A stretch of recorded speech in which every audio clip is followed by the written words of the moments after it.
مشاهدو كورة الأعزاء، مرة أخرى نطل عليكم لنصحبكم في جولة سريعة على أبرز ما كتبته أقلام الصحفيين الرياضيين في أوروبا لهذا الصباح. ديل بوسكي يقترب من طي صفحته مع لاروخا، وإنجلترا اقتربت من بديل هودجسون، فيما تواصل إيطاليا الاحتفاء بمدربها الرائع أنطونيو كونتي.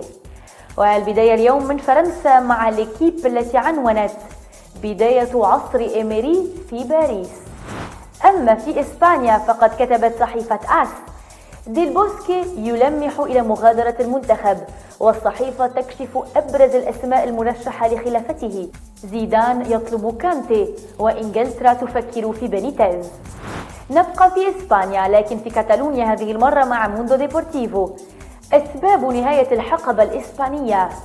غريزمان يطلب من ديشان إشراكه كرأس حربة كما في أتلتيكو مدريد، ورونالدو على بعد هدف واحد من تحطيم رقم عدوه بلاتيني.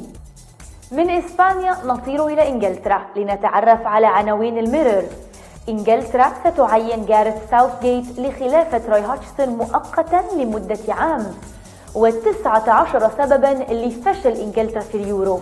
من إنجلترا نذهب إلى إيطاليا لنقرأ ما كتبته لا جازيتا: ميلان يحصل على مونتيلا، وإنتر يحصل على 242 مليون يورو.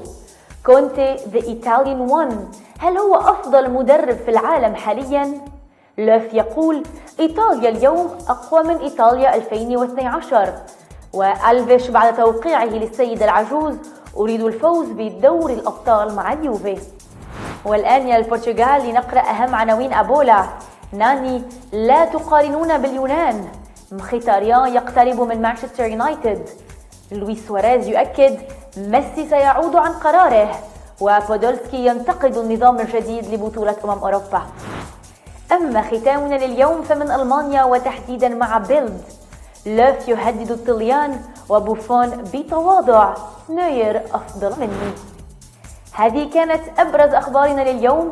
لا تنسوا متابعتنا في الغد للتعرف على أخبار وأسرار أخرى قبل بداية الدور ربع النهائي من اليورو.